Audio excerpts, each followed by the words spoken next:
So, we're good? Where am I? I just put these back on? We're okay? We're okay.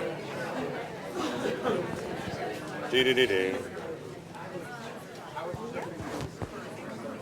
And that's flashing red. Should that be flashing red?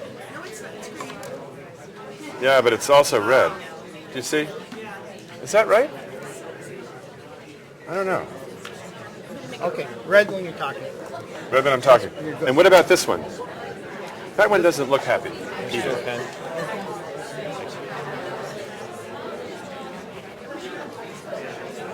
Green. Okay. Green.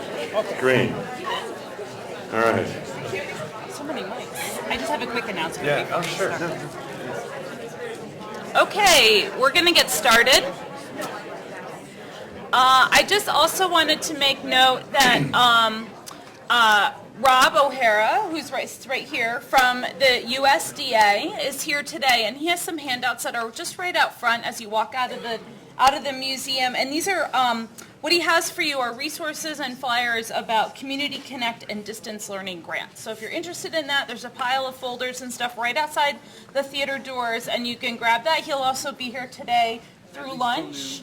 And if you have questions about distance learning opportunities or Community Connect grants on helping to connect your school or your community to broadband, USDA has a lot of really great resources. So please see Rob. So thanks, and I think that's it.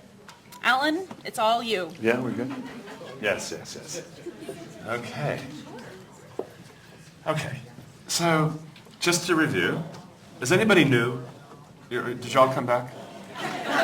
Oh, nobody was. Okay. So I'm trying to make the case that the device eventually won't matter. It's all going to be on the web. The real revolution is the internet, not so much the hardware. And that teaching kids to get information. Here, maybe I'll do one more with you. Little out of order on the schedule, but I am fascinated by the first 5 days of school. I've had teachers tell me if they don't get the first 5 days right, setting expectations and culture right, people agree, that it could ruin your year. Trust. That trust is so important to establish between a teacher and students, and that students make some pretty quick decisions, and first 5 days can be important. So I've been trying to figure out, if I go back to teach, what would I do on the first day? What would the first day of school, formal school, look like? There's probably the days before the first 5 days, but I'm going to start with the formal first day. And on the first day, I want to give students a problem where I can watch how they solve it. So it's history. And I have to do something that's not threatening so they can feel like they can do it.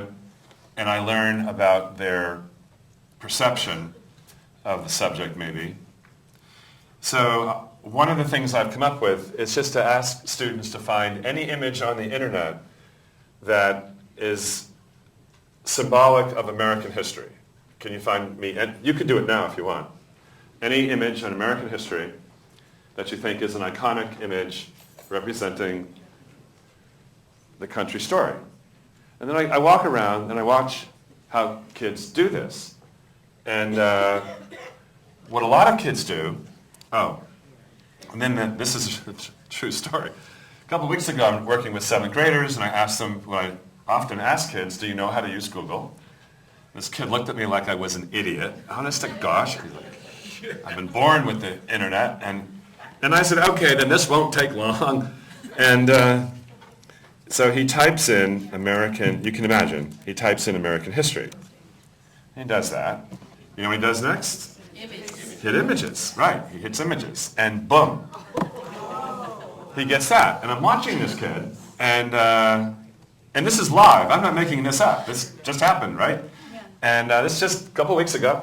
And so I said, what do you think? And the kid says, that's not right. Google's broken today. And I said, no, Google's not broken. It's not broken. There's some tricks. I just tell them there's tricks, right?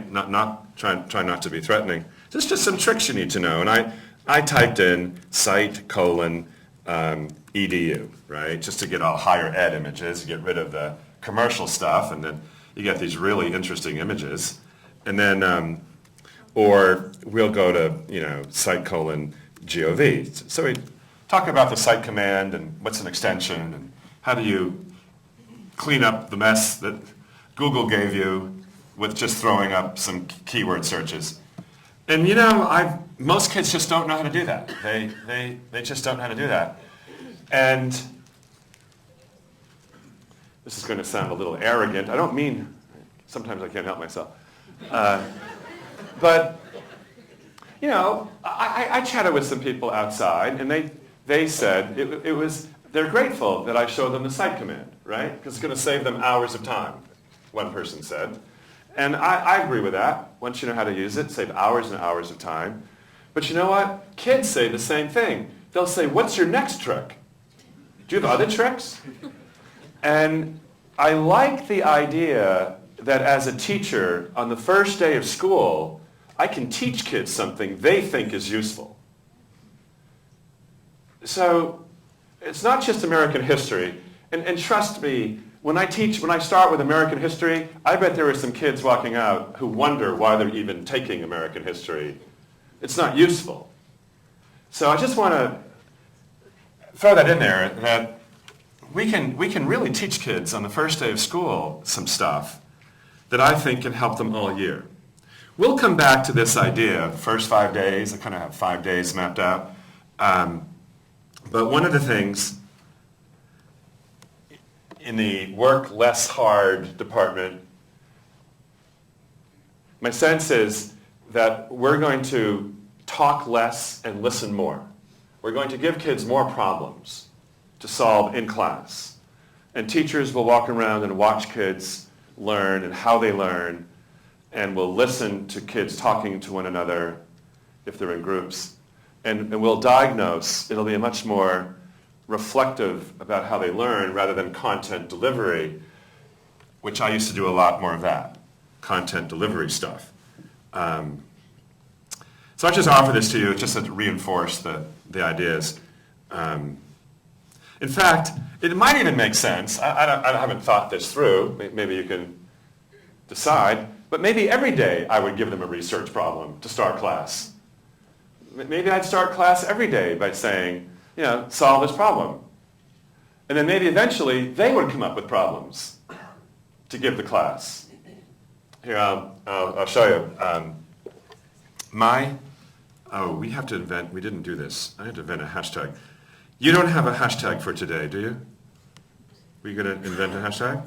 Let's invent a hashtag. How about ADKED? ADKED? Right. So it will be pound ADKED will be the hashtag. And for those of you who are on Twitter, just to show the other people who aren't, just say hello.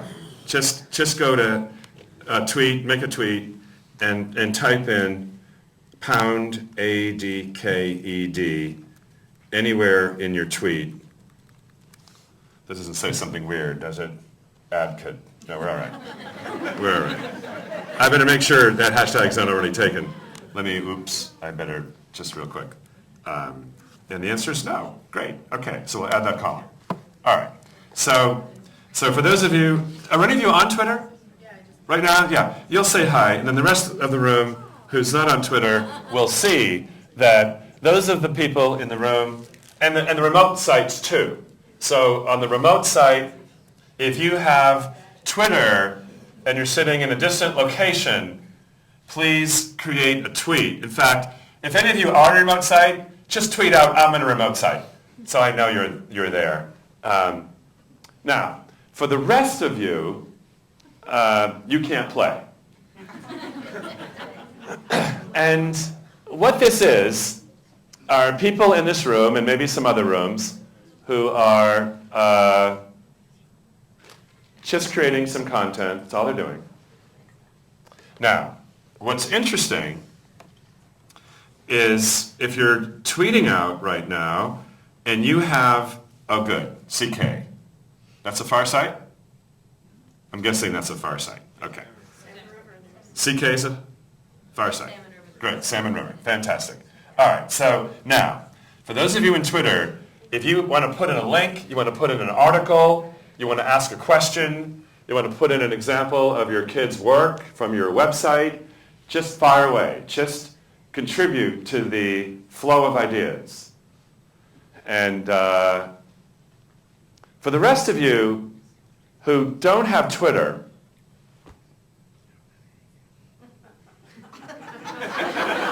what, did someone make a joke? Loving, okay. For the rest of you who don't have Twitter, I tried Twitter 3 times and walked away thinking this is dumb, dumber, and the dumbest thing ever.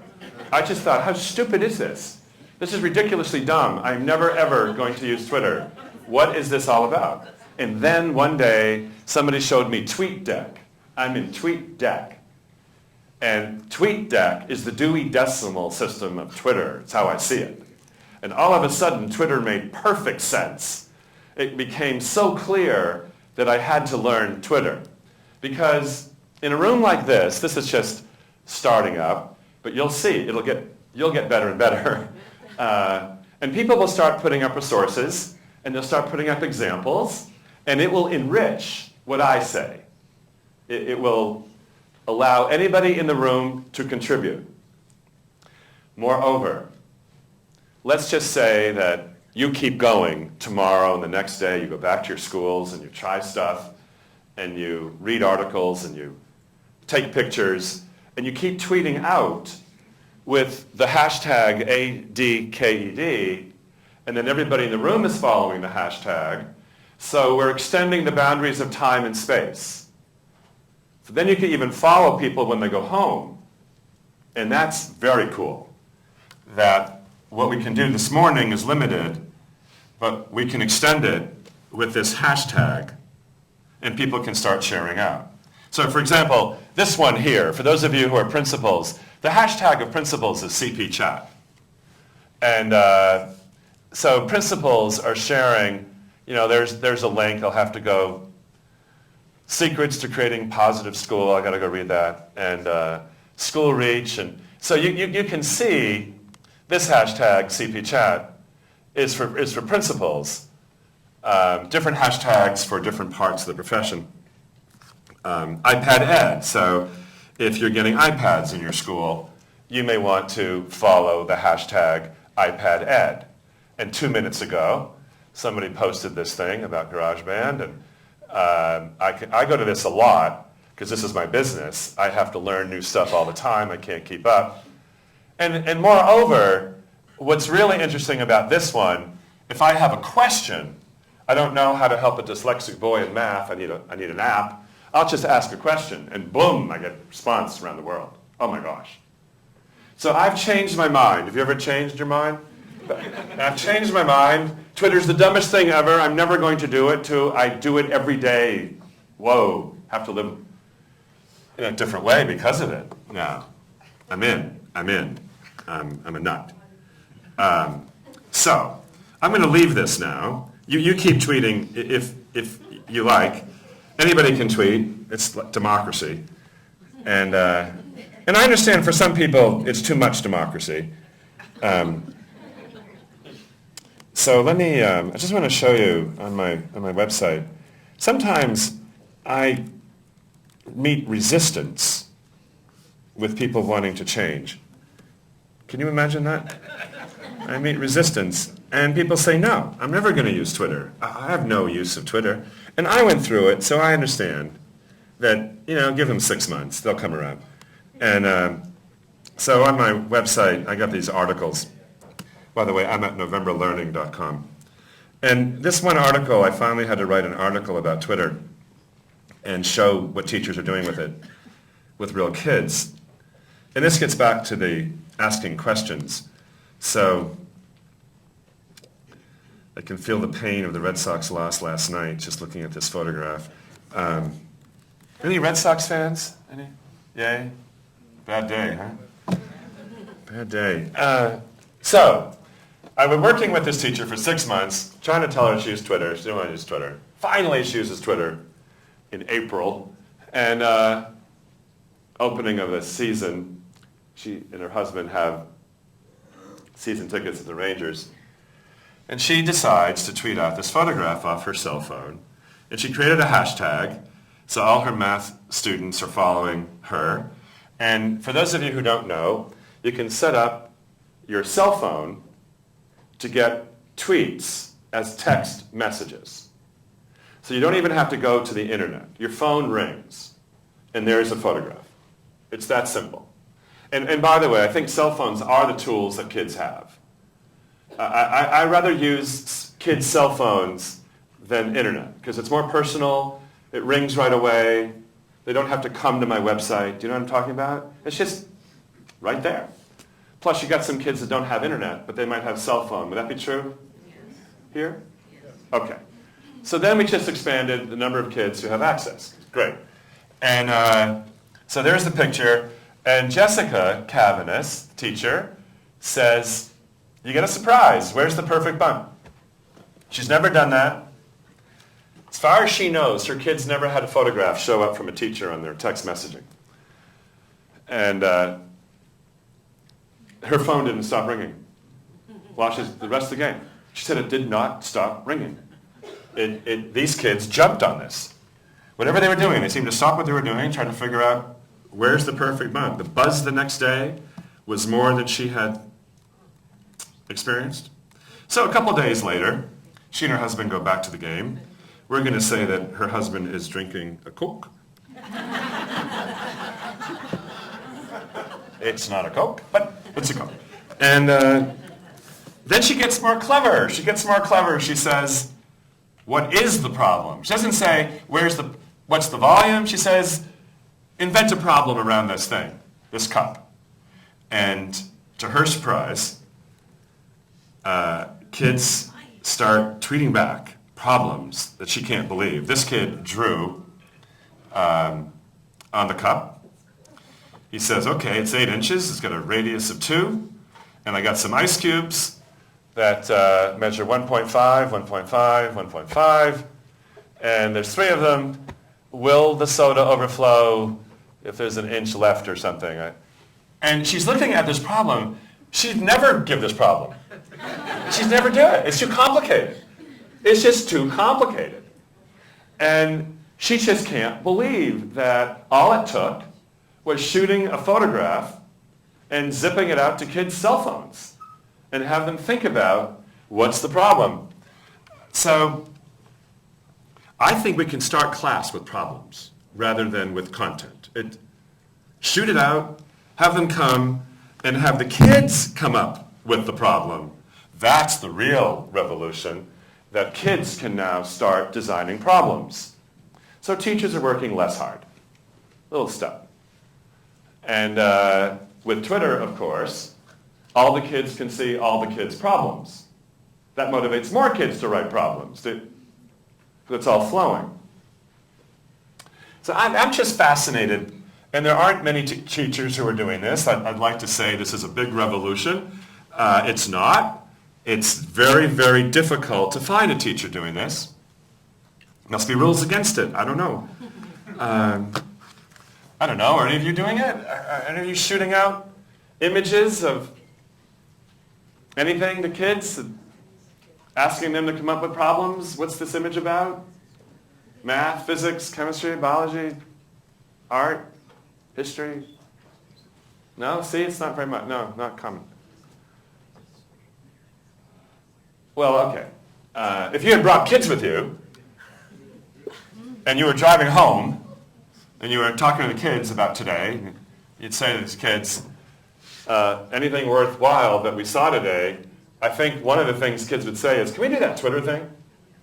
Can I start taking pictures and shoot them out to everybody? And can I start designing problems? And it's popular with kids, not so much with teachers, but I still think we should listen to the kids, in part. Well, we have a policy at school that their phones aren't supposed to be in the building. Oh, you can't have the most important tool ever invented for learning? Okay. So, Where do you work? In a school? Yeah? Okay. So yesterday. That was bad. I got to clean up my attitude. Teaching about barcodes. Oh, sorry. Barcodes. So yesterday teaching about barcodes in economics class and how it revolutionized business. Yeah. I said, okay, so we might just pretend that we're not breaking school rules. Who's got the barcode reader on their cell phone? And one of my students popped up, and we scanned a textbook, and it has all of the information. I said, how do you use that information? How would a business use it? And Yeah. so I was able to use their cell phones, because I still have a flip phone. And so, I was able to use it, but we were breaking school rules. With permission. You were breaking school rules. By letting the kids bring up. So that's a school board policy. I'm trying to figure out who makes the rules. School board policy. So then we should have this discussion. Yeah. No, without question, it's obviously you're helping me make this case. There's too much fear in this country about controlling devices that kids have. And in a way, they're right. These devices are disruptive. They can be very disruptive, but Harvard did a little study, and at Harvard, professors who said, put away your cell phones, they don't have a policy, it's professor by professor. So some professors at Harvard say, put away your cell phones, shut everything down, listen to me. And other professors say, take them out, and please hit this website and work on this problem with a neighbor right now. I can show you a video, in fact, right now. And the research at Harvard pointed out professors that encourage kids to use them but had them built in had less distractions than professors that don't use them. So while the instincts are, I think control is an illusion. I'll just say it. Good luck trying to control this. As more and more of this stuff comes, how long is that policy going to last? Because there's going to be a merger with a cell phone and a laptop. There isn't going to be any difference. At that point, you're going to ban all the laptops? So, I don't know what to... Any school board people in the room I can pick on are responsible for this crazy policy? But it's not their fault. I bet they don't know. I bet a lot of school board people don't know what you can do with a cell phone. So they made the policy by... The only way I can say it is by driving forward, looking in the rearview mirror, trying to maintain control that they once had. I think that's probably my explanation. But some school boards are changing that policy. Yeah, school boards will change. Oh, it's inevitable. Oh, we're going to change that policy. We can't keep such a crazy policy. That's like banning paper when books are invented. Which they did. They did. In fact, women weren't even allowed to touch books because if you ever learned to read, it would ruin your traditional place. And they were right. Look at you. You're here today. They were right. Totally disruptive. Kings and queens fell. Oh my gosh, the Renaissance? Look what happened with the printing press. What a mess. That was a messy revolution. People died. No, seriously. This time we should manage it better. There was a hand somewhere. Where was the hand? Yeah. I just wanted to, I don't agree with the illusionary control thing. In my experience. Oh, you don't? I think students have, Oh. in my experience, I think students have very limited, if any, awareness of social boundaries on the internet. Within the classroom, we can control the context and the environment. On the internet, there is students speak to each other in a different way. They speak to their friends and parents, and I would feel as a teacher I'd be putting myself in a position of extreme risk by opening up that discourse without any means of controlling it. Oh, okay, okay. Well, what do you think of this idea? I'm thinking that student is 1 in 1,000, and that most of the responses I think I would get would be of a different nature. Oh, I see. Okay. All right, that's fair. You have different kids. Alan? That's fair. Alan? Yes. There are schools in the North Country that flip it, and they actually say they allow Yeah. the students to bring the device with the idea that says, here are the rules, here's when you can use it, here's when you can't use it. Yeah. There are consequences. The whole idea being that when the student graduates and goes into the real world, they have digital citizenship. They understand what you should be putting out there on Facebook, et cetera, and when you should be using your cell phone and not using it. So they're taking the problem head on. Yeah. No, yes. I'm thinking, how do we get to head on from you? Okay, I respect your position, that you have a sense of responsibility, locus parentis, whatever the Latin is, right? Okay. Any Latin scholars? How should I have said that? In loco parentis. In loco, thank you. In loco parentis. You're explaining the traditional loco parentis responsibility of a teacher. I would just like to challenge that sentiment by Mine or his? The gentleman over there by just stating, has any of us here in this building as educators ever picked up a note off the floor? A what off the floor? A note? I know we don't have them as much as we used to. Did we ban paper? Have you ever picked up a note off the floor? Yeah, yeah. Totally broke all boundaries that we expect students to have within the building. So courtesy, appropriate language, all the arguments we use against cell phones. I know in my career I picked many up off the floor that I wish I could forget. Yes. So I probably wrote some. Yes. There's a big difference between a note that one person Yes. sends and something on the internet that's open to the entire world. Yes. So here's what I'd like to do, because I do respect your position, but I want to change it, right? I do want to change your position. So you know my agenda. Fair enough? I don't want to pretend. I want to show a video of a friend of mine who's a principal of Clintondale High School. And this school probably has the lowest test scores in the state of Michigan. 52% of your students Flunking, fail your 52%. English, math, and science class, and even 28% is too high for social. All right, so it can't get much worse than half the freshman class flunking most of the major subjects, right? That's just unbelievable to me, but these schools exist. So this is not Harvard, this is other end in some ways. My name is Greg Green, And Clintondale High School. I'll just go to the end. So he went from 52 to 15. So in 1 year. And they had tried everything before. They had tried unbelievable tricks of trying to figure out how to improve teaching and learning. And then finally, they decide, step one, here, I'll give you the ramp that I think will get you to consider to change your mind. Just because you can't do it all at once. I'll agree to that.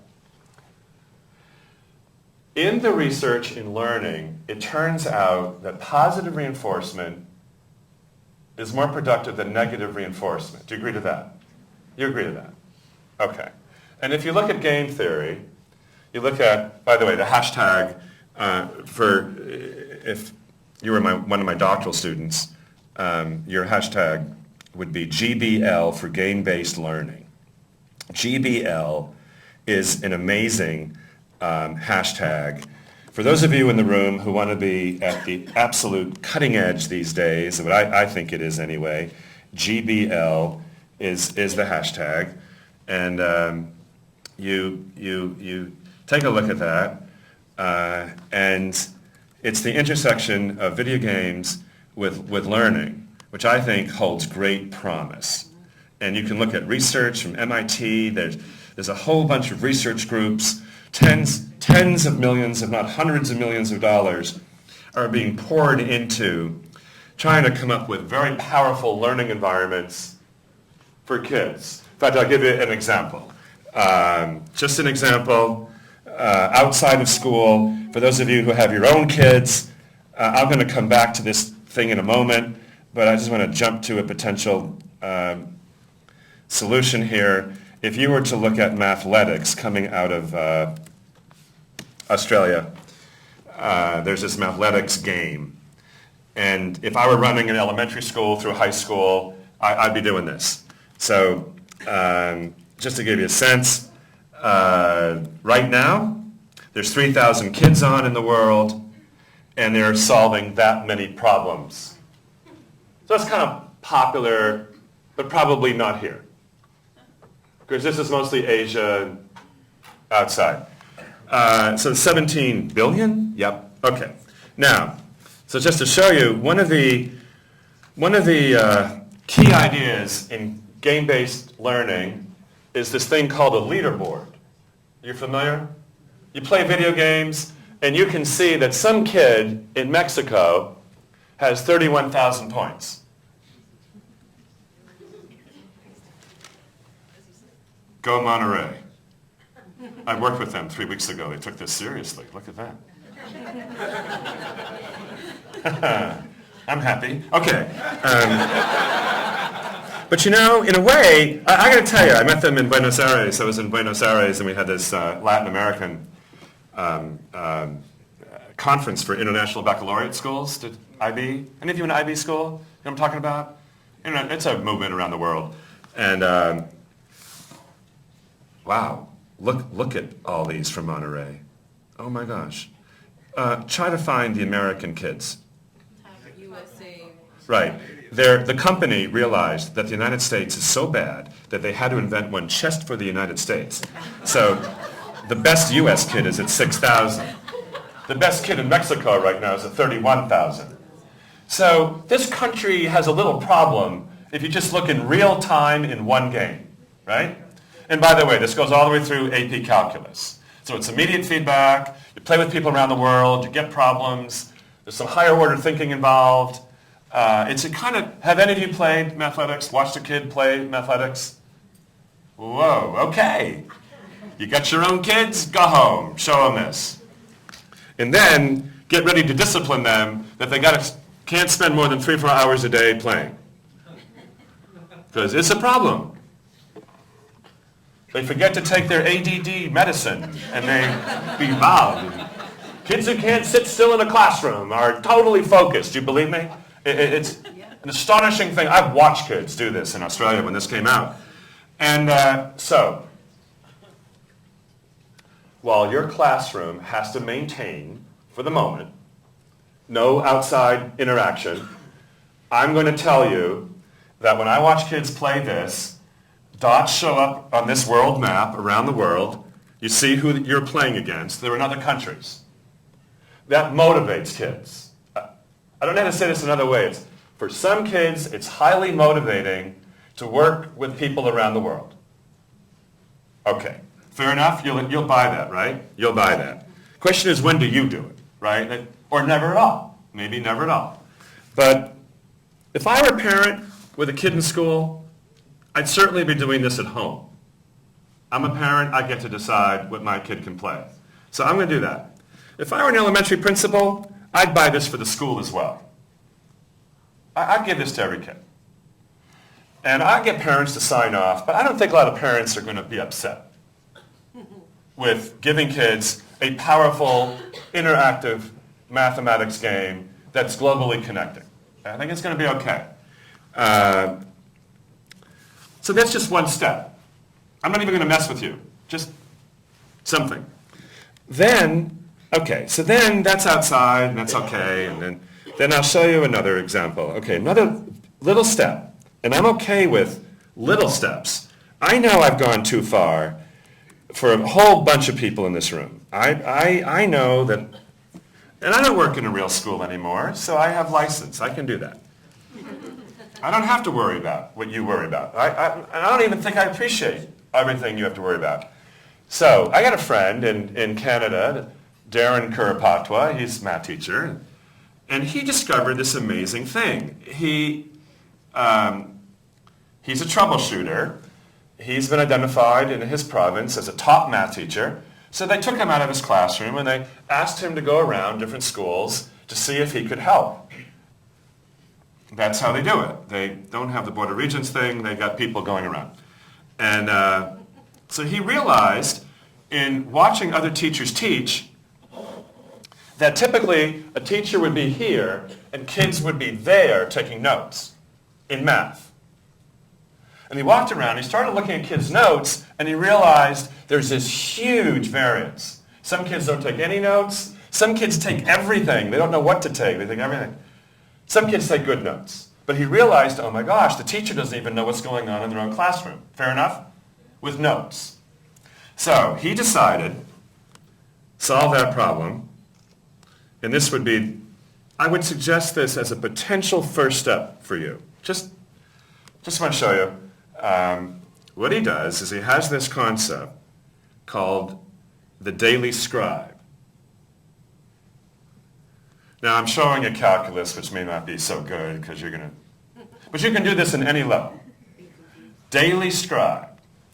So, and then what he does is he works with the daily scribe every day to check the notes and then put them on his website. So every day his website has perfect notes that he's checked. Now, 3 things happen to him that fascinate him. 1, he learns a lot about one student. How did one student perceive what happened? He never did that. 2, it's almost like holding up a mirror. He realizes he didn't explain something well because student says, no, this is what you said. So he's learning to be better every day as a teacher. Feedback. It's a feedback loop. Best part, though. If you look through these notes, they look different because different people are writing them. So the next day, there's more writing. And the next day, there's more of this kind of stuff. And the next day, it looks like that. And the next day, it has color. And then the cartoons start showing up, then links to YouTube videos on the mean value theorem. Then it's fascinating to watch the development of these notes get better, better, better. And this kid, or a kid like this, is a goth kid. He's all dressed in black. Yeah? Doesn't have any friends. Now, one of the most important things in a classroom is for kids to be supportive of one another. No fear of each other. Raising your hand, not being embarrassed by your friend. You know, there's a lot of that going on. Fair enough? All right. So this kid doesn't have any friends. And but it turns out these are brilliant notes. And the next day, kids come in and say, who took the notes? Those are amazing. And it's the kid in the back no one talks to, all dressed in black. Well, that day, kids start talking to this kid. They walk out with this kid. Did you understand what just happened? So it also changes, if you have kids in class contribute to the whole class, 1 kid a day, is benefiting the other kids, that changes the culture of a classroom to be more team-based. Okay, I'd stop there with you. Could you do that? Yeah, I'm concerned with the direct social interaction component. This is all fine. Right, but just do this for 6 months. Then we'll talk about the next step. I mean, I want to be realistic. What are you concerned about again? Tell me. Seriously. Yeah, give him back the. Tell me. Public school teaching is in many ways an extremely high-risk profession. High risk. In the current environment that we live in.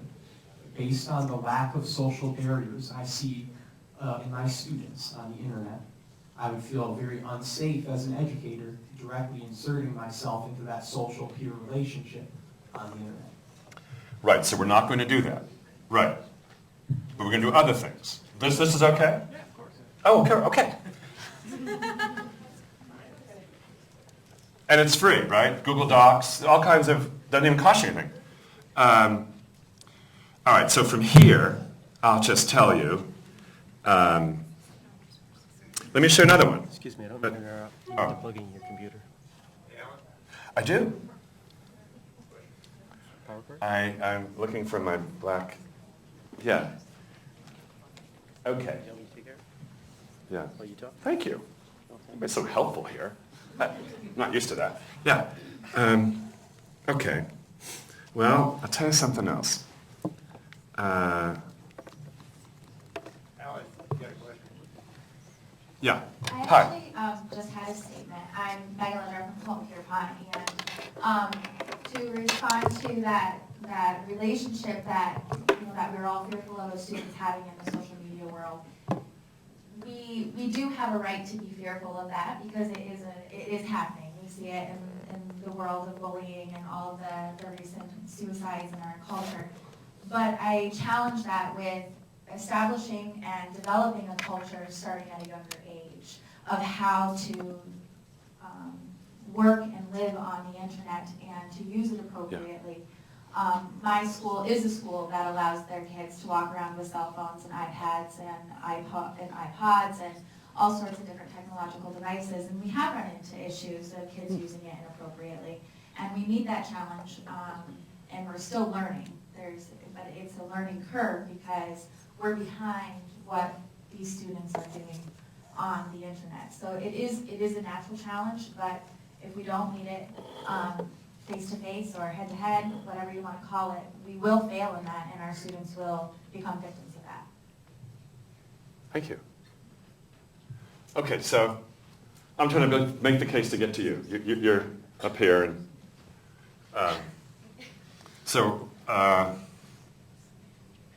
another website. Okay, so after this one, the next step, I should write these down, step by step by step. I feel an article coming on. Math Train. Okay, Math Train. Math Train. Math Train. Math Train is the only site I know in the United States of a teacher where the kids have designed tutorials that cover the entire curriculum. So, for example, this is 6th grade math. If I type in factor, wait a minute, F-A-C, factor, I get a bunch of tutorials on factoring. So I'll take this one, prime factor, and I'll play it for you just to show you an example. Nothing special. Nothing special. It's 3 minutes, little girl. Hi, I'm Bob, and I'm going to show you how to do prime Oh, her real name's not Bob. So what we're going to do is we're going to make a factor tree. A That's factor important. tree is No photograph, take a number, no name. such as the number 32, and Nothing. break it up Can't into track her prime down. factors. So 32, we're going to break it up into the numbers 2 and 16.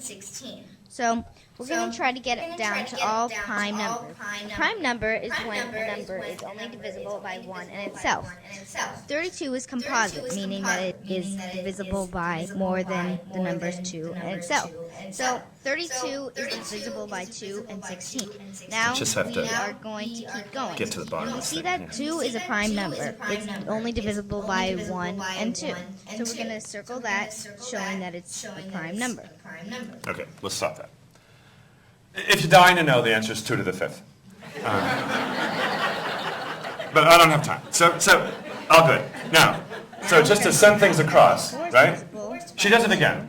And so this website is a little different than the other website, a little step up. Instead of taking notes, the kids create richer content. It's a little bit richer. It has a rewind button. And this teacher, I'll just tell you, has the highest test scores in his district. He didn't, but in 6th and 7th grade. That's hard to do in a city the size of Los Angeles. And he'll tell you that the research will tell you that the majority of students, in fact, it's John Hattie. So let's jump to some research now. I'm a little jumpy. But I think research is important. I think we should not just base decisions on opinion all the time, but, really good, solid research. So John Hattie is this guy now he's at the University of Melbourne, this New Zealand guy who had a team, and they read more than 850 studies in K-12 education and did the research on the research and created a system for what really influences student learning of all the research. Number 1 is peers. Do you believe kids are social? Absolutely. Many kids, in fact, will ask a friend for help before they'll ask a teacher. You buy in? You bought in. Okay. The only issue I have is we haven't paid attention to that research. We haven't applied it. Now, what this guy's done is he says, all right, maybe kids would rather listen to a kid explain something than me. And I actually think that's right. Yeah, Club Academia. So, Club Academia. For those of you who haven't seen Club Academia, there's another example. This one's in Gunn High School outside Palo Alto. So it's a highly successful school. And you can argue that it's, because it's Gunn High School. But what's really interesting is to show kids examples like this one. So here's another one. I know these girls. There's some people in the room who've met them, right? Hey guys, it's Roya, and today I'll be talking about position. Position is defined as an object's location in relation to a reference point, and that's usually labeled 0 if you're working in one dimension, or the origin if you're working in 2 dimensions. Now, say there was this really cute guy sitting in the movie theater, and I wanted to sit next to him because maybe we'd strike up a conversation or something. By the way, that's the point, the cute guy. I don't want to be too obvious, I don't want to sit one chair away, but maybe I'll sit 2 chairs away. And if I want to do that, I have 2 options. I can sit here, or I can sit here. These are both the same distance away from the boy, but they're at different locations in space. Therefore, one must be the positive, or in the positive 2 directions, and one must be in the negative 2 direction. Now, this can be positive, and this can be negative. It doesn't matter, just as long as there's only one of each. Now, say this is an aerial view of my car. Okay, enough of that. There are 500 tutorials on this website designed by kids to help kids. Now, kids around the world are looking at this.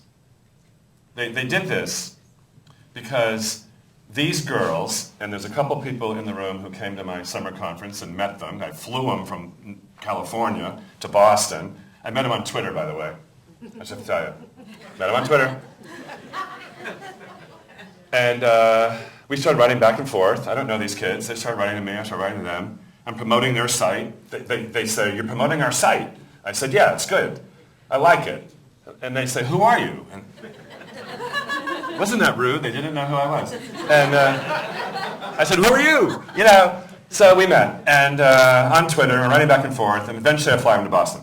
And what fascinated me is these kids told me that they were more motivated for a global audience than their teacher. Do you believe that? They're more motivated to do work that gets published. In fact, they are so motivated, and there's evidence, witnesses in the room. These kids did a workshop for me, and people came, about how to organize kids to create tutorials. And they made a promise at the end of their workshop that any teacher in the room who wanted to make a request, especially around any part of their curriculum where students were struggling, they would design a tutorial and deliver it by 8 o'clock the next day. 22 teachers lined up. I have never had 22 teachers line up, but I don't make that offer. And because I sleep, I can't work all night designing 22, and some of those take 2-3 hours to put 2 minutes. It's about an hour a minute, depending on what you're doing. 22, multiply that. And so the next day, I said to these kids, "Is it true? You made that promise and you've delivered?" And they said, "Yeah." And they looked well rested. And I said, "How'd you do that?" And they said, "Oh, we didn't do them all. We have kids standing by in California over the internet." If we needed a middle school girl to do a language arts for a teacher, we got the middle school girl to do it. She delivered it. And I said, "For money? For what? What's the reward? They don't even know you are here in Boston." The people, and they said, "No, kids just love making a difference. They love making a contribution." Now, I've been in some pretty tough places, like the South Bronx in New York City and other places. I can find kids anywhere I go who want to contribute, who want to create, and they want to make a difference. But, I don't know how to say this, they're more motivated by a global audience than an audience of one, their teacher. And I think this is also safe. There's no names, you can't track this kid, right? All right, so we're building up step by step. Now we've got this thing going. The next thing here, I'm going to show you something that's probably not going to be so good. Let me go back to where I was. This is a wild idea. Uh-oh. Okay, here's where I could lose you. Not sure. Miss Grabowski teaches kindergarten. Ann Grabowski in West Hartford. And 90% of her parents don't speak English. And so they don't even know what kindergarten looks like. They just don't know. And she has trouble communicating with them. She doesn't speak Spanish. So what she does is she takes photographs. I could be tipping over here, but she takes photographs and she put a little tweet together. She does the same thing the math teacher does. On parent night, she took all the parents' cell phones and only one did not have one. And she set up the text tool, SMS, to get her tweets. So now the parents' cell phones ring. 10 photographs a day, roughly go out. Photographs, I know. We'll talk about it. And she'll, recess time, they're discussing doing an interactive conference on bus safety, or that's a video on bus safety, kids reading. Now, notice there's no faces there. If you wanted to be careful, you could take pictures with no faces. You could do that. She's past this now. That's how you could start. But just to show you, she has all these photographs that go home. And what's really interesting to me about how she structures her tweets to go with the pictures, because the parents don't speak English, they don't know what these words say.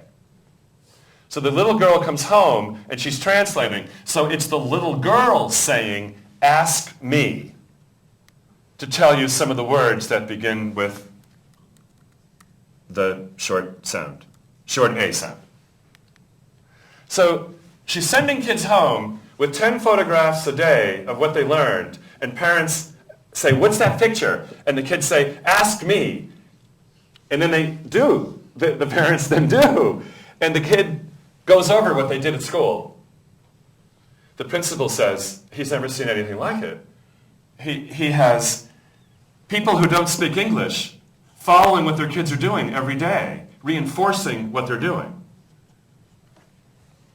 Now maybe, I don't want to sound stupid about it, maybe it's because they don't speak English, maybe it's because they're poor and desperate, but I asked them, how many parents have complained that their kid's picture? Not one. In fact, good luck to the first grade teacher who doesn't do this next year. Good luck to her. Because these parents feel empowered. They feel like the school is involving them. They feel they know what's going on with their kid. Now, you don't have to use Twitter. You can use a safe system, but this goes right to the cell phone. And some parents don't have the internet.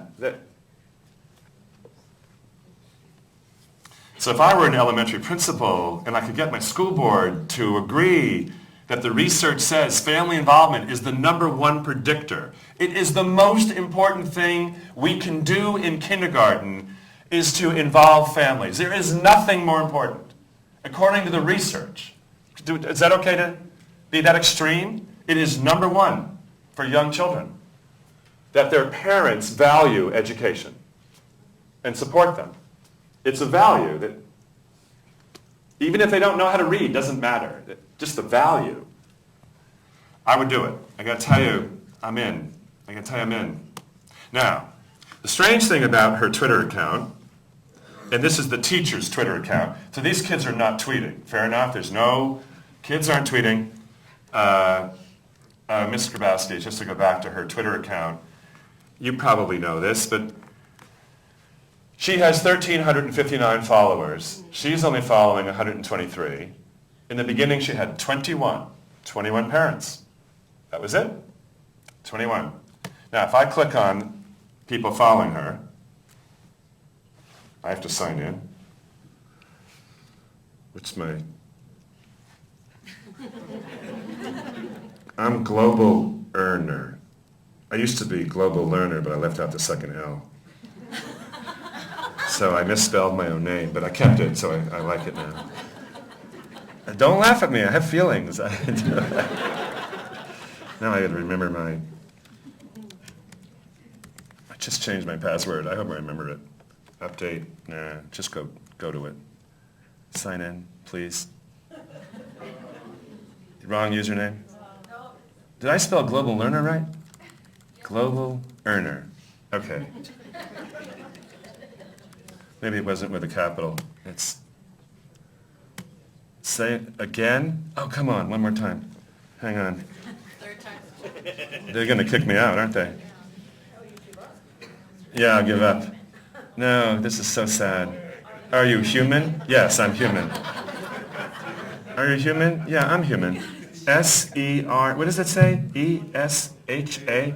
And then I'll give up. I'll do this during the break, figure out my... Oh, it's going to make me do it over and over again. So the point is, she has 1,300 people following her, and this is so sad. You're going to think I'm not on Twitter. I tweeted out today. I don't know why this... Did you ever do this? One more time, maybe. Oh, this is so sad. Global earner. Forgot your username? No. I'll do it later. All right. Of the 1,300 people following her, some are in South Korea, some are in China, some are in Greece, UK, Canada. She has all these people following her. And what's fascinating, because she is sharing what she's doing intended for parents, but now you can follow her. Are any of you following her? Yeah? None of you. One? All right. She'll get a note from South Korea, and the South Koreans will see the snowmen they made in Connecticut, and they're making snow people in South Korea, and they want to compare. I didn't even know they were ethnic snowmen. I had no idea. But they looked South Korean. And then they started talking about the weather and what's the temperature, and they built a classroom, they started Skyping one another, and right? All from this sense that little children's teacher, not them, but the teacher is global. Okay. Then, to make things a little weirder, I have a first grade to show you. Now, this first grade, class of 6-year-olds inviting the world. I just like that theme. I just like that. This is Kathy Cassidy. For those of you on the web, type in Kathy Cassidy and blog, and you'll come to this website. Kathy Cassidy. Now, Kathy has gotten past only showing the back heads. She now has permission to show faces. You know, it started with a different set of rules, but now she does this. And she's teaching kids to document their learning. So many of these photographs were taken by children. The children are being taught to take photographs at school to document what's going on. They have iPads with cameras. Kids do it. And the kids even take videos, if I can find a video. The kids are writing. And by the way, just to make it even weirder, the kids are tweeting. She's teaching all first grade children to tweet. That's interesting to me. I have to set up, the LCD is throwing off my screen, so I just have to move things around a little bit. See if I can find, gotta move things around some more. How far can I move that over? Oh, pretty far. Good, it'll pop up in a moment, maybe. No, I'll come back to this too. I was just gonna show the tweets the kids send out under her account. They don't have their own account. But, oh, well, there they are. Wait a minute. So archives, discovery, for parents and teachers, places we learn. Let me just show you the cluster map. Cluster map on her website tracks visitors who come to the website. Cluster map. Free tool, stick it on your website. Now, at the moment, well, since 10 o'clock here, so in the last 30 minutes, Great Britain, Kuala Lumpur, Great Britain, New York, Tupper Lake. That'd be me. That'd be me. have all visited her website. Now, what's interesting is when first grade children walk into a classroom on the first day of school, back to the first day, one of the things Kathy tells me is kind of exciting is that she'll tell the children she has a website. Actually, they already know that because when they were in kindergarten they were introduced. But she'll show them the countries that visited last year to her website. And she'll go over this with the children. She'll say, all those countries visited us last year. And children get kind of excited. And most children can't even pronounce that many countries. And that's the countries that visited. So the same thing's going on. The children create content. Children around the world have teachers who are looking at this website. And they start writing to Kathy. And they do all kinds of projects. They write books with kids in China. They do videos with kids in Greece. These kids in Moose Jaw, Saskatchewan, that's kind of remote. Maybe even more remote than you guys. I don't know. We'll have to take a vote on which is more remote, Moose Jaw or part of the Adirondacks. But I happen to personally like the idea that you can take children, and this is a very relatively poor community, pretty remote, and teach them that they can work around the world. There's no boundaries. You work all around the world with people. Real people are out there, will make things happen. All right, so I think in elementary school, I would start young to support what that woman said earlier, that things will go wrong. Let's agree things will go wrong. The current plan, unfortunately, I have been to 3 school districts where bad things have happened. Really, really bad things. In each one of those 3 school districts, they were blocking everything. You can't block anymore. Bad things still happen because it's after school. That's where middle school girls are vicious with one another. Oh my gosh. And bad things happen. I would rather start young with children with a teacher who's a role model of how to work with people and what's the responsibility you have being online than to say we're just going to block everything and hope bad things don't happen. Those are the extremes. Don't do anything at all, block everything in school, or be a role model. That's where we got to decide. It's just what keeps coming to my mind is how locked down our schools are now. Yeah. Parents can't even come in anymore. Yeah. And this is a way to kind of make up for that. The lockdown. Yeah. You know, Because we of can't have parents Connecticut staying and yeah. No, it doesn't make up for it, but yeah. Well, I'll just tell you, Ann Grabowski is about 10 miles from the unfortunate incident in Connecticut. And a week after that incident happened, she invited a police lady to come to kindergarten. She came, and she just wanted the children to be assured, to feel safe. And the police lady did a little talk and asked the children questions, and she tweeted it out. The images, I saw the police lady, the parents did. So it's just reassuring that the police lady didn't say don't use Twitter. She's tweeting while she's there. So because our schools have become locked down, as you say, yeah. Well, in that regard, a kindergarten teacher told me this great story of a little girl coming from India in the middle of the year, and she didn't acclimate. Sad, upset, no friends, sits by herself. This teacher tried everything. She couldn't help this kid.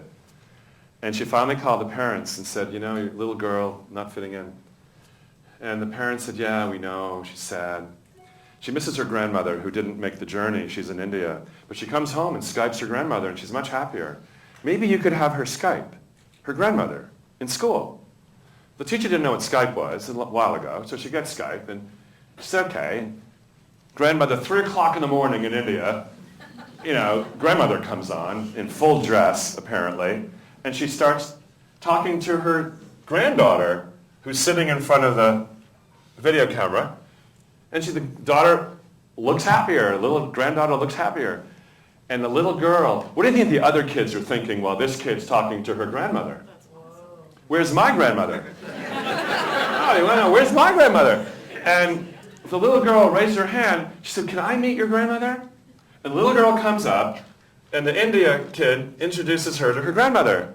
Without any direction from the teacher, every kid got up and lined up.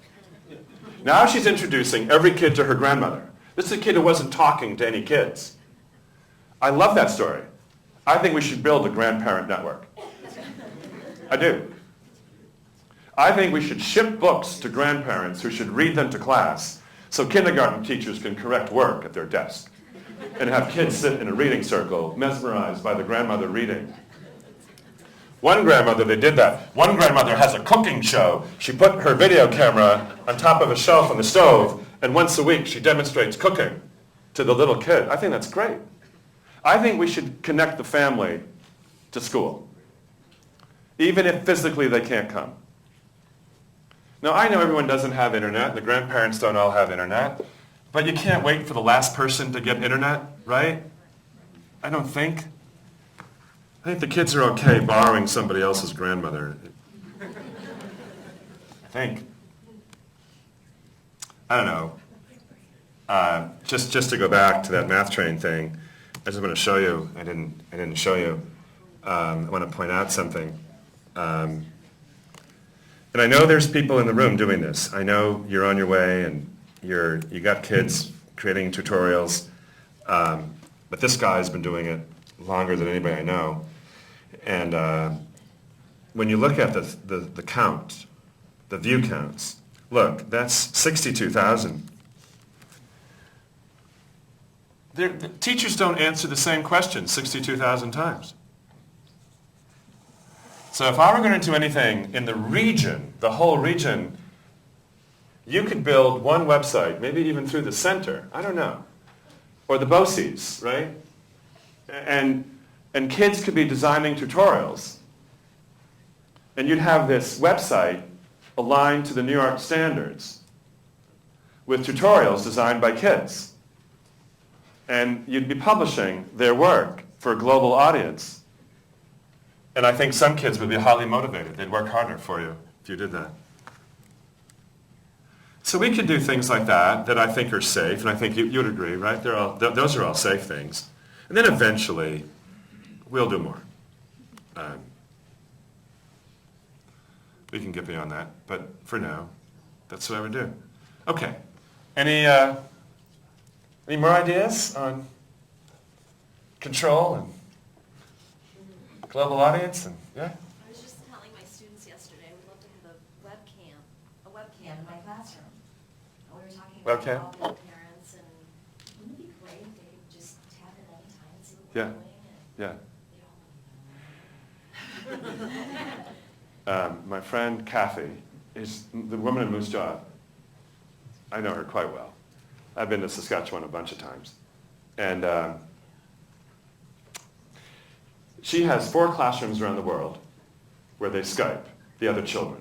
Australia, New Hampshire, it was on her website. You can see the list. And the way she does it is it's not an event for 10 minutes. It's on for hours. So the children can watch the other children and see what they're doing. It's just on. And so if the kids on the other end start doing art or music, the kids say, we want to do that. Can we do that? And so by having this video camera on all the time, you're teaching kids that whatever's going on in that classroom, there may be other things happening in other parts of the world that you may want to do too. So I love that idea. I think Kathy loves that idea.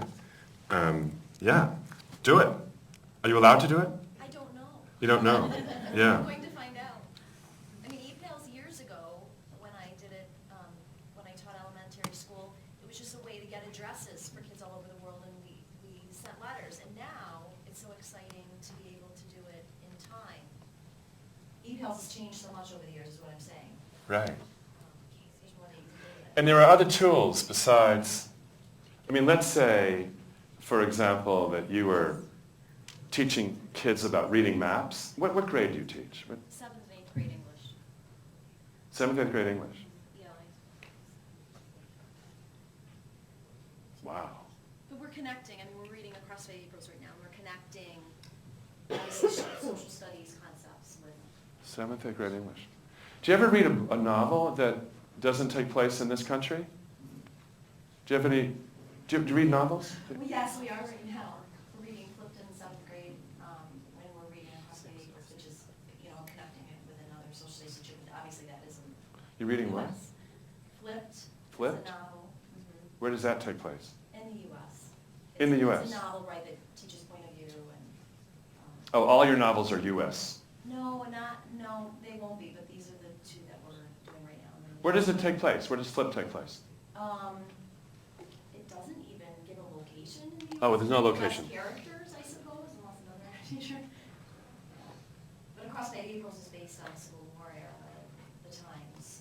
But for independent reading, kids are encouraged, obviously, to read novels from different places as well. So. Do you know about Google Lit Trips? Pardon? Google Lit Trips? Google Lit Trips, I don't know much about either, but I'll see if I can fake it. Google Lit Trips. Google Lit Trips. It's a fascinating website, I think, for English teachers. It's books that teachers read around the world. Mark Twain. There's a whole bunch of books here. It's just a lot of books. You can look them up. It's not just these books. There's a directory of books. And what a lit trip is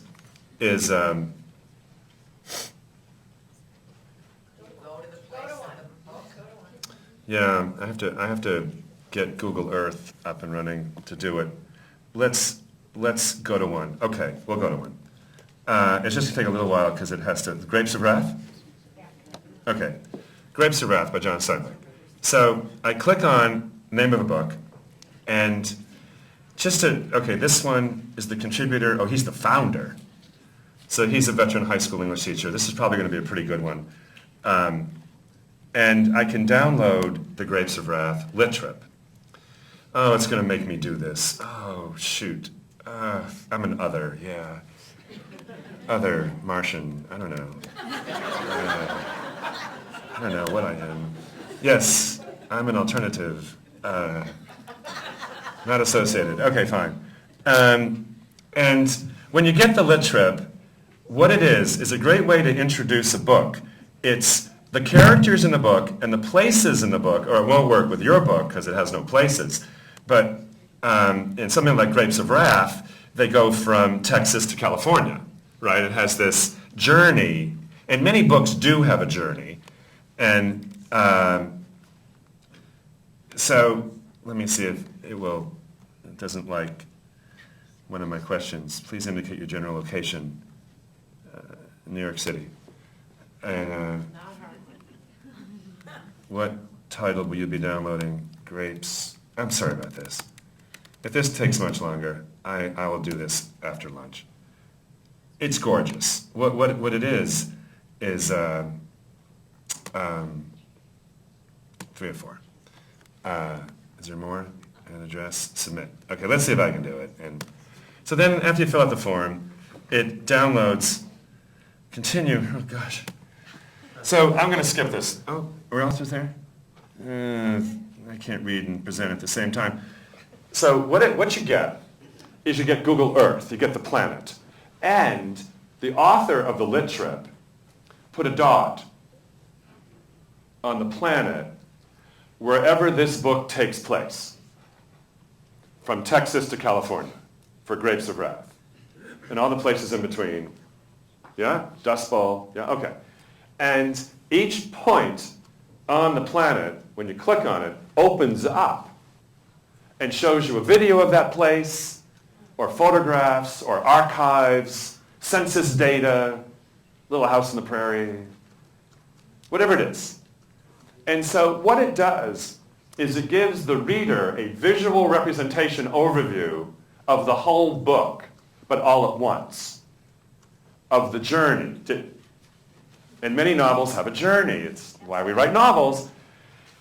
And what's fascinating is for kids who are visual, this could be another route to appreciate the book. It's just another presentation of information.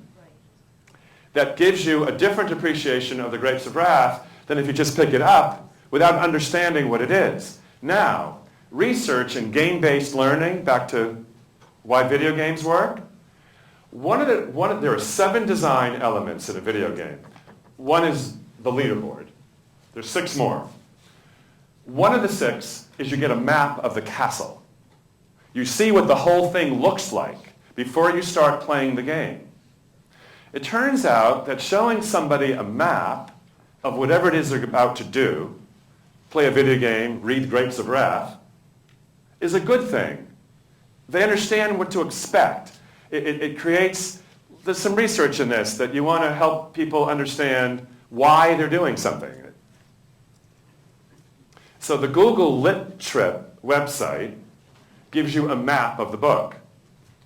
I love that. And across Fight Aprils, we're constantly referring to the map in the Civil War. No, this gives it to you. And it's interactive. You can click on it and it spins to the next place. It's amazing. Go see a book. An amazing one is that suitcase, Hannah's Suitcase. Oh my God. You want to see a heart-wrenching one? Go get Hannah's Suitcase, of this suitcase that ends up from the Holocaust to Japan, and then she traces it back to Canada. And oh my gosh, that lit trip. It's just a mind. I would want to read Hannah's Suitcase after seeing that. Yeah, okay. So for English teachers, you want lit trips. Go. Yeah. Well, then, to make it even better, you got book reports. I don't know how you know how to assess whether kids understand what's in the book. You can make a lit trip. You can teach your kids to create a lit trip, which is a different way of expressing what they know than writing a paper. So if they're bad at writing, it doesn't mean they didn't read the book. I'm sorry, I'm getting out of control. Calm down. I think we should give kids more voice, different choices of how to express themselves. I'm all for writing. I'm a writer. I want to teach writing, but it's not the only way to assess what kids know. I'm sorry, but because Grapes of Wrath is fiction, it'll be replaced with the Children's Guide to the '74 Honda. Okay, fine. As per common course. Grapes of Wrath is gone? Fiction is... There's still some fiction. No. You still get like 30% in high school, right? Is it 30, 70? 20? It's down to 20? 37. What is it? All right, no more Grapes of Wrath. That is a shame. Down to 20, I thought it was 30. Wow, okay. But you're still doing books, aren't you? Yeah. Middle school. This is not for high school then, middle school. Lit trips. Have any of you ever used lit trips in the room? You have? How's it go? We used it to map scientists' life, so where he was when he invented things. A scientist's life? Yeah, inventors, yeah. There's a lit trip on that. You made it. Oh, you made one? Students had it. Do they like making them? It went okay? Anybody else use lit trips? One in the room? Okay. All good. By the way, if you want to know how to make a lit trip, I'm going to guess you go to YouTube. Well, no. Well, yes. You can go to Google, yes. But I've learned, generally, that I just go to YouTube. Whenever it's a skill, and you need to know step-by-step instructions, then I actually switch search engines, and I have to learn how to spell Google lit trips. Uh-oh. And the word tutorial. So I type in Google lit trip tutorial, and then I get these step-by-step videos of how to make them. So for those of you interested in teaching your kids how to build a lit trip, there you go. Tutorials. Okay. How's this side of the room doing? I can't go any further because of the video. So I'd like to visit with you, but I can't. Are you okay on that end? I have bad peripheral vision. You'll have to come here. Yeah. Okay. I better give you some project because I've been talking too long. Let me invent something. I'll tell you what. For those of you having fun, let's go to Wolfram Alpha. Or if you're not having fun, I have to get you to be having fun. Wolfram Alpha, I've learned, is a little bit more complicated than Google. You kind of have to know something about your subject. And so I'm just going to give you another example in Wolfram Alpha. Wolfram Alpha does a really interesting job at comparing things. Like, I'm hungry, so hot dogs and hamburgers. And so you put in two things. You could put in Adirondacks and Beijing, or Red Sox and Yankees, or two things. And what it does is it starts generating. See, it's changing right in front of you. This fascinates me. So probably more information than you ever wanted to know about the difference between a hot dog and a hamburger across all these various ways that they measure the nutritional value of these two things. So just to show you, at the bottom of Wolfram Alpha, we get sources. And I want the food data source, just to see what's behind the curtain. And Wolfram Alpha, in less than half a second, went to all those sources, pulled out the data on hot dogs and hamburgers, designed the chart, and put the data into the chart. That chart doesn't exist. That chart, this isn't Google, where it went and found an existing chart. It created the chart for me, because I asked for it. You know how long that would take a human being to go through all those sources? Just to find the sources. And then create the chart, move all the data. I don't want kids spending time designing charts. I want them to go generate the chart, then think about the data, right? So I'm just fascinated by tools like this. Now, some people are upset. I know, because you didn't read all that. But I trust teachers to use this appropriately, right, when it makes sense. So I just thought it might make sense for you to take a look at Wolfram Alpha and go to the search engine part of it. Maybe I'll show you one more crazy idea with this. One more? Yes. One more. So one of the things in Common Core, we'll make this Common Core again, is you get to look at data and make predictions. What will happen? And apply knowledge, right? So, sorry, this page does not exist. We'll see. We'll see. So I'm going to type in Obama and Romney. It doesn't exist? You're off the wire. Oh, I see. Thanks. Okay, so I have some stuff on Obama and Romney. But the best part, I think, is this part. The interpretation of data, and I'm fascinated by the globe. What do you call that NOAA thing? That's gorgeous. What, down the hall? Science on a sphere. What's it called? Science on a sphere. Science on a sphere, with tremendous amount of data, right? That's a beautiful exhibit. Oh my gosh. So we have to help people understand complicated systems, a lot of data. Sometimes you represent it visually, sometimes it's traditional line charts intersecting with one another. So these are Wikipedia page hits from 2008 comparing Obama and Romney.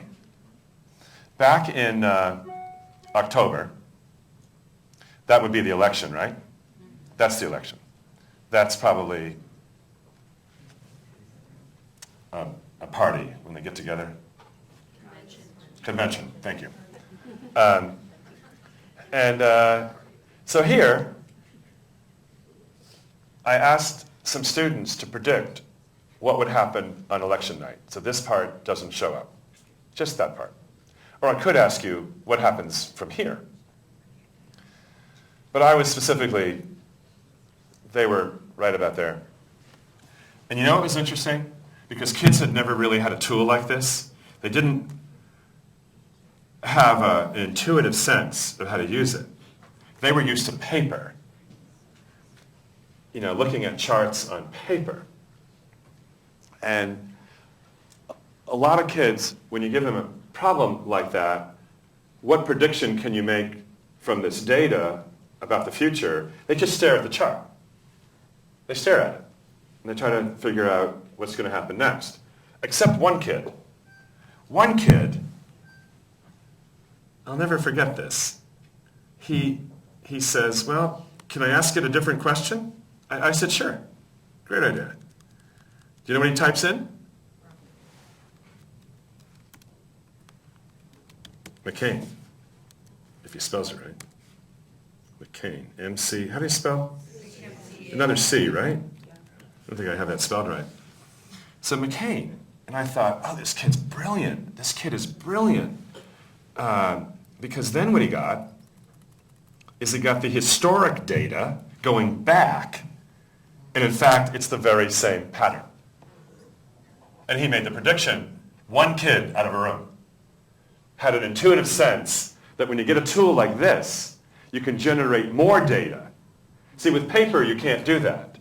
Up until now, we've been teaching kids, interpret that data. But now we can say to kids, generate data. Make it happen. What's the query? Query means what's the question, right? So I think getting ready for Common Core, we can't do the memorization thing anymore. We really have to teach kids to think about data. And Wolfram Alpha is just this amazing tool for doing that. Okay, so might be fun. 5 minutes, work with a neighbor, take a look at Wolfram Alpha. And I'm going to suggest that the place you may want to start, just so you touch it, go up to the search engine with the search bar and hit examples, just there, examples. And English teachers, type in a word like heart. See what that does for you. Oh my gosh. Oh my gosh, what this can do for English teachers and units and measure and elementary teachers. Take a look at elementary math and science, chemistry. Take a look at balancing chemical equations and physics. It's just a mind-blower tool. Let's see. Geography, for those of you, somebody was interested in geography. The amount of data you can generate. Earth sciences, here we are. 5 minutes? Just have some fun for 5 minutes.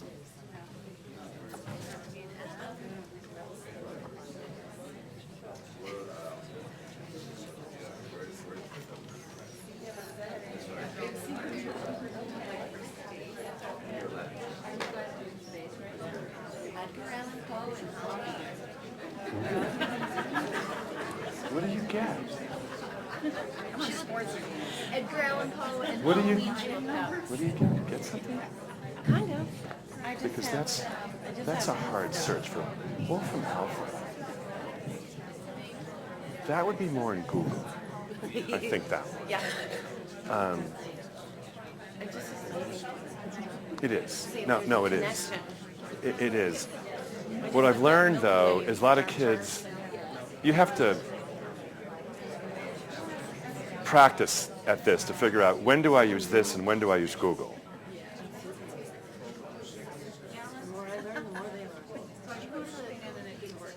Okay. So that would be normal. That'd be normal. Yes. So I put in apartheid and Jim Crow laws. So I'm teaching South Africa. Yeah, that's not going to generate. And that's not going to generate. No, So because it's not a calculation. Okay. There's no real calculation there. So if you would. Yeah, there's no looking at number of jails or something like that, it's possible you would do that. Like statistics from the minorities, or you can look at population. I don't know. You can look at population growth, but you can type in South Africa. Right. Population. See what happens. You're asking something too specific for. Yeah. It has limits. It has a lot of limits. Does it generate anything? Yeah. So I could do racial populations, I could do like their racial. It'll break it down. These are all links, by the way. Oh, I see, okay. You may have to click that part of it. I can't read it. This is, I think, no, they're not links. Right here, show rates, show history. Oh, all right, there's the links over there. Okay. Oh, okay, I understand. So you can get basic data. Now the country code for South Africa is ZA. So with that one, you may want to do site:/ac.za Oh, okay. to get your academic sources in South Africa, then apartheid, Oh, cool. So this is a different way. or a history of apartheid. So I would use Google for that one. Okay.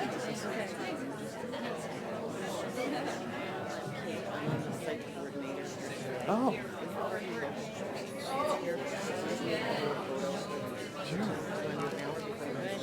Oh, let's do lunch, because I'm going to... Yeah, that's, I just want to check with you before. Is that okay? Are they going to be here? Who? What kind of politicians?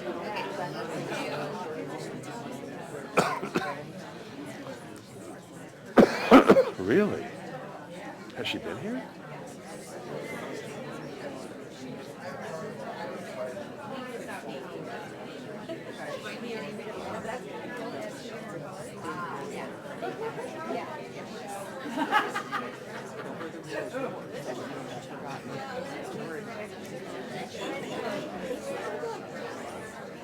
This is her reason. Well, it's in a massive reaching. I know, I think yeah, it's. What? You have New York City, Long Island, upstate, it's pretty much all same. What's the life expectancy? Yes, it's pretty massive. Syracuse?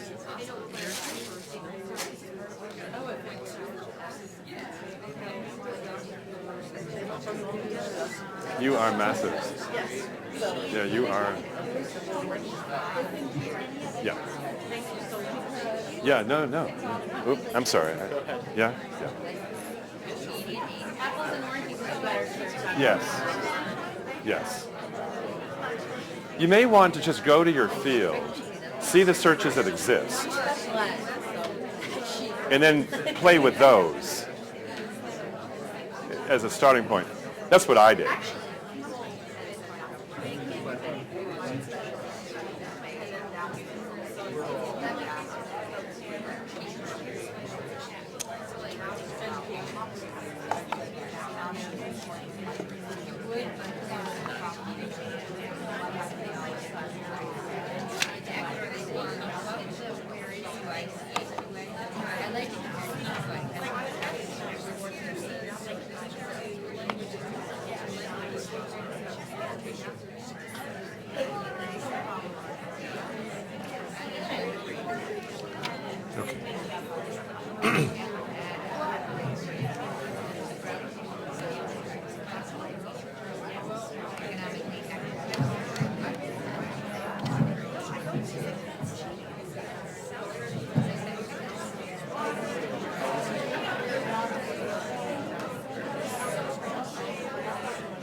Okay, I'm not sure it's great.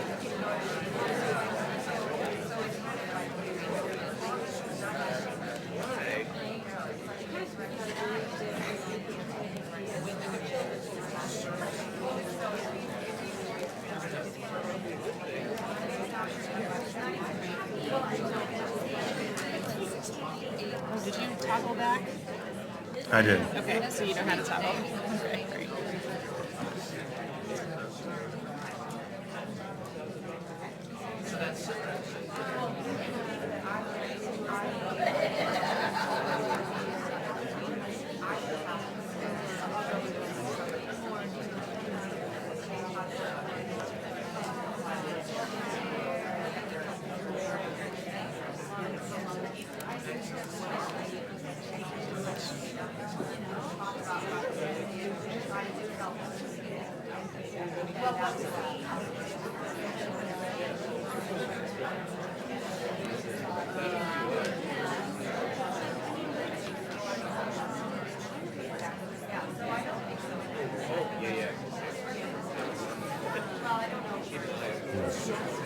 Getting to get there, and yes,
Okay.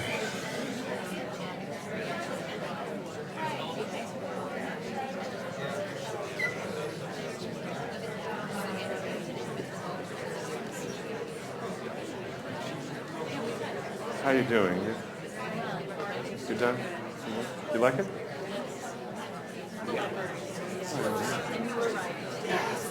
Are you all at it? 37. It's 37.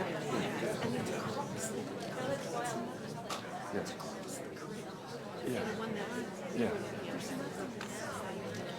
So English teachers can still teach novels. Yeah, yeah, thank you. Should I say that? No? No arguments. Okay.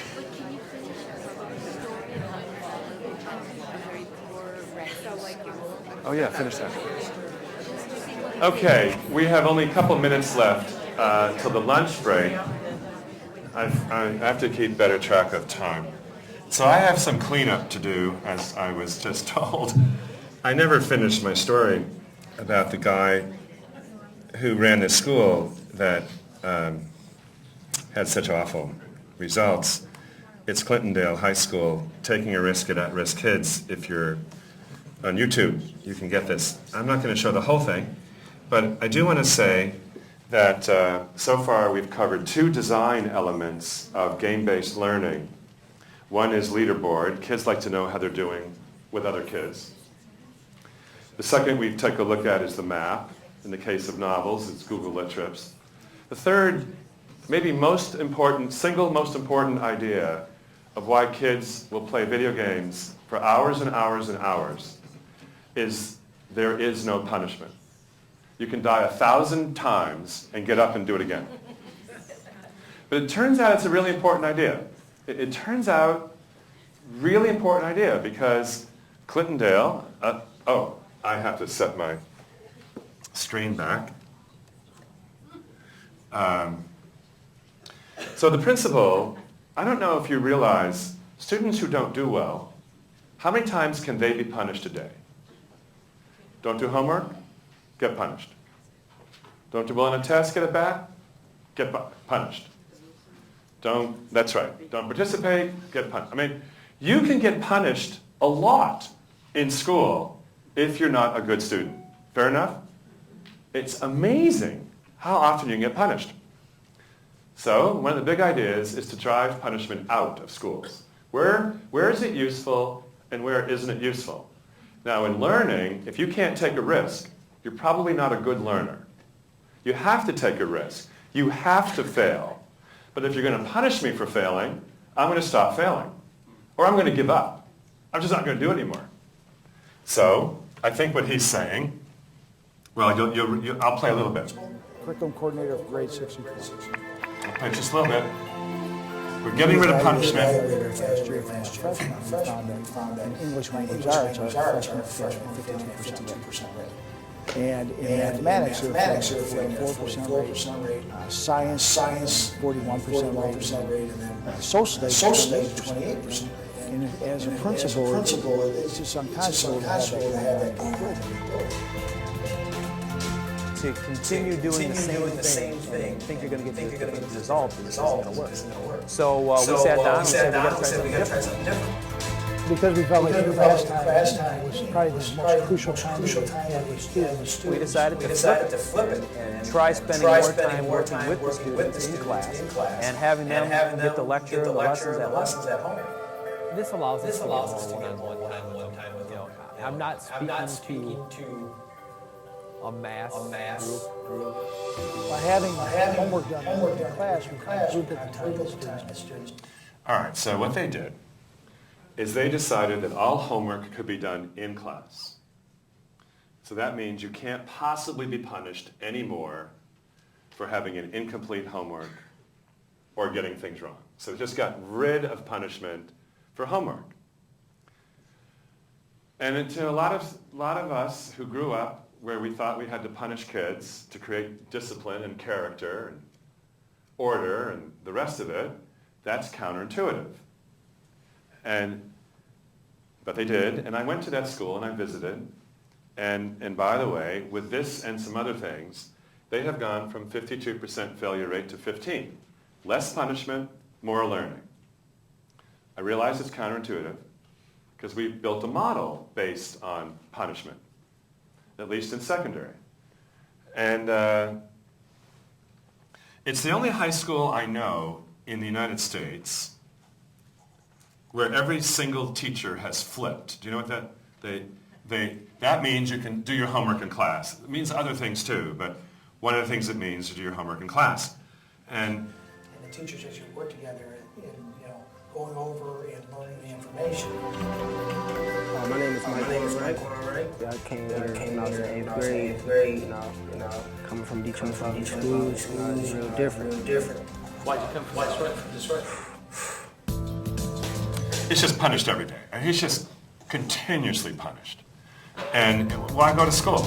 Just drop out. Yeah, last year my client was a freshman in the class, and he was struggling, and he'd have a problem. Say problem number one was difficult for him. He couldn't do it at home, so he would give up. So all of his homework was empty, was blank.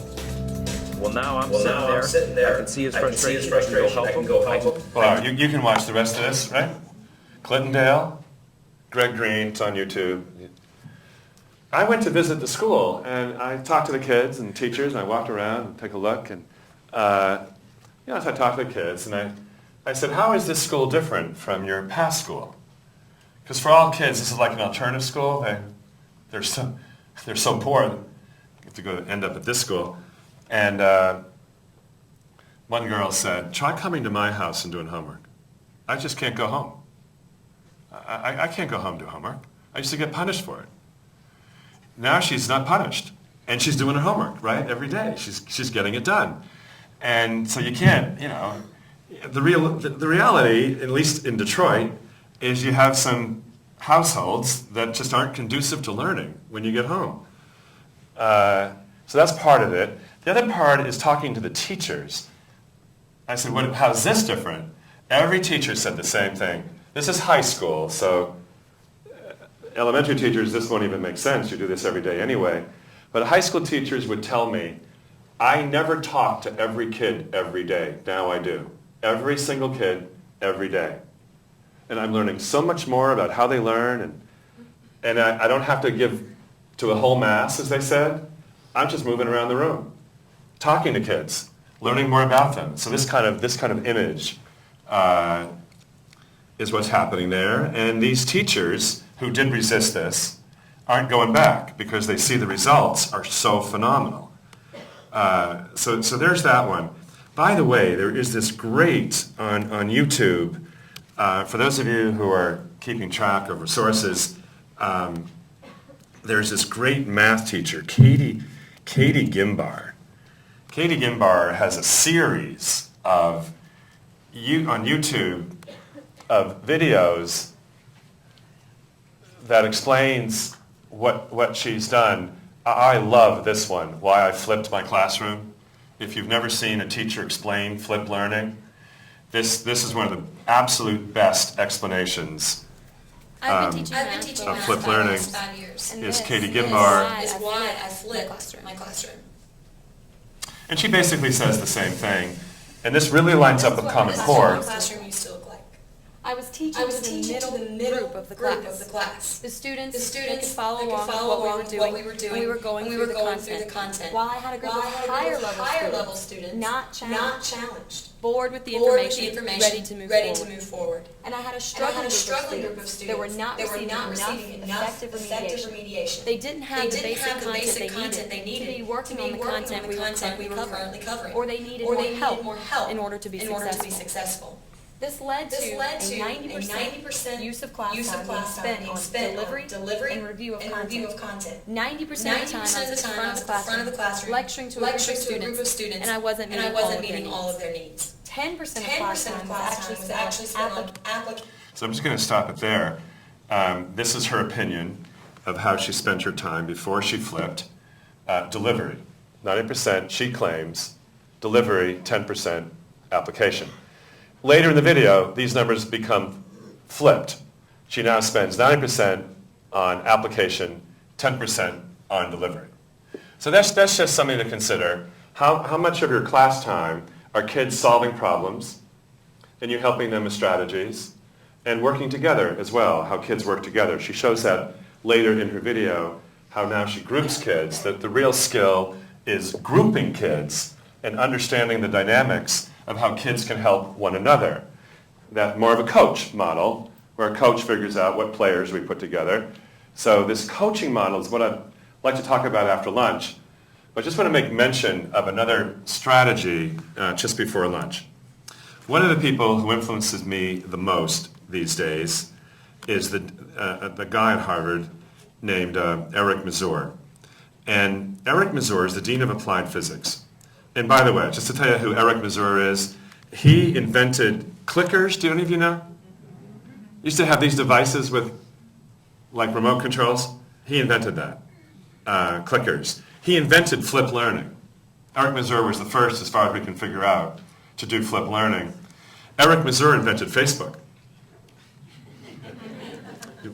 I know, it sounds funny, but the Twinkle Winkle brothers were in his class.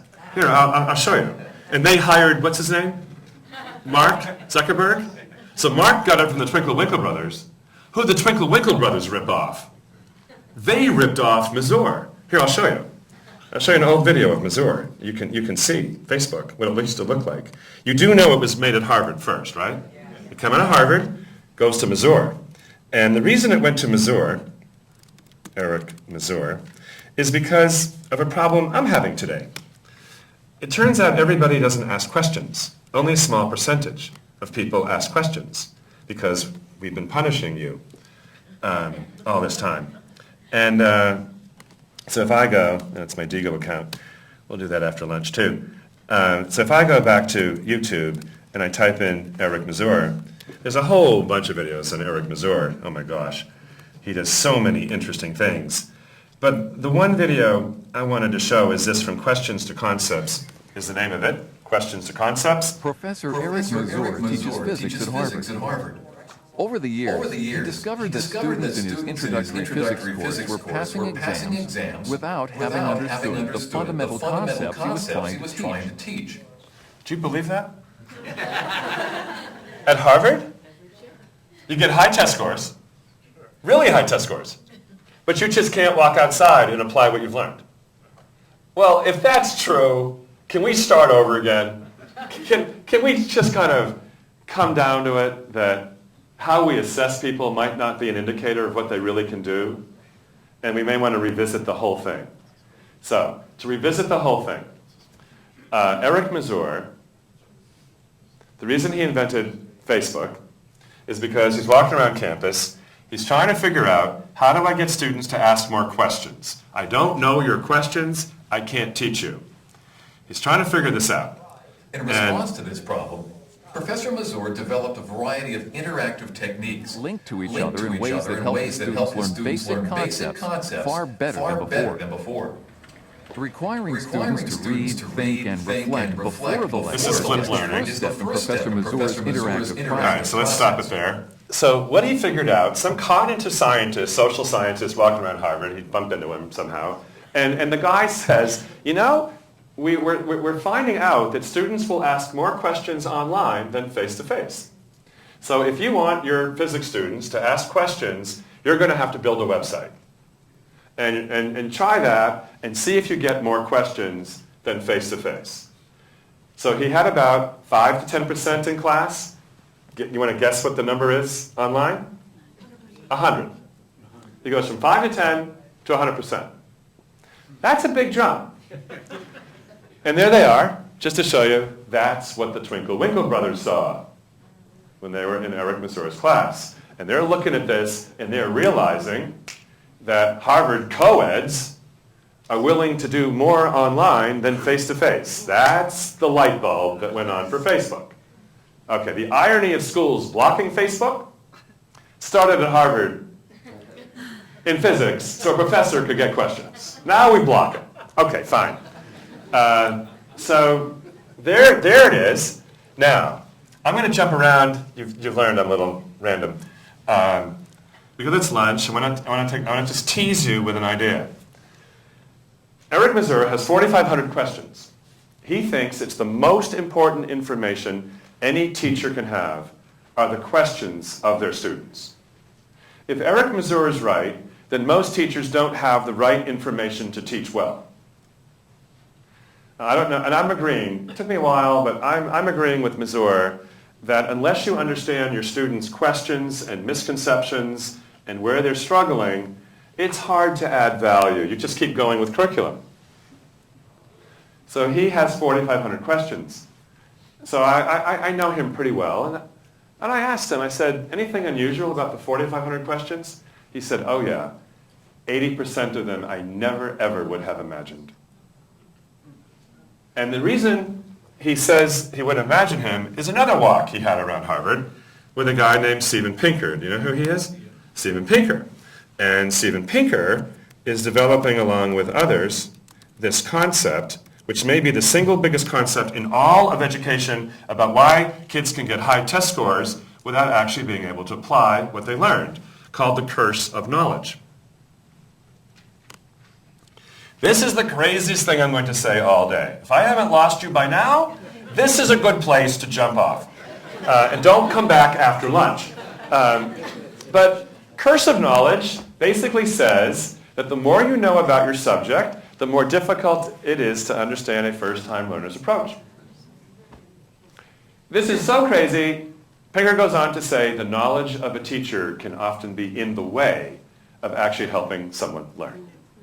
I know this is crazy, but I'm bought in. I have to tell you, I'm in. Took me a while. Do any of you believe good enough to criticize? We could take a look at this. No? Yeah, all right. Maybe after lunch. It's my workshop. We're going to do it.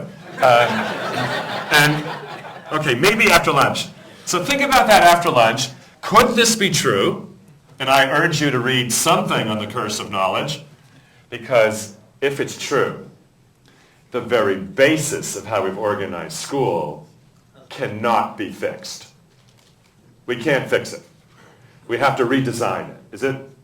And with all these new technologies and these new standards, this might be a good time to redesign it.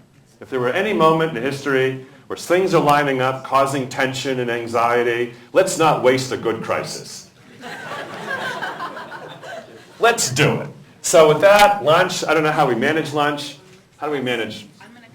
We have a lunch manager. Yay. Yay, Jen. Hi, yes. Hi, everybody. So that concludes our morning session, and we're going to break for lunch, and we're going to break for 1 hour.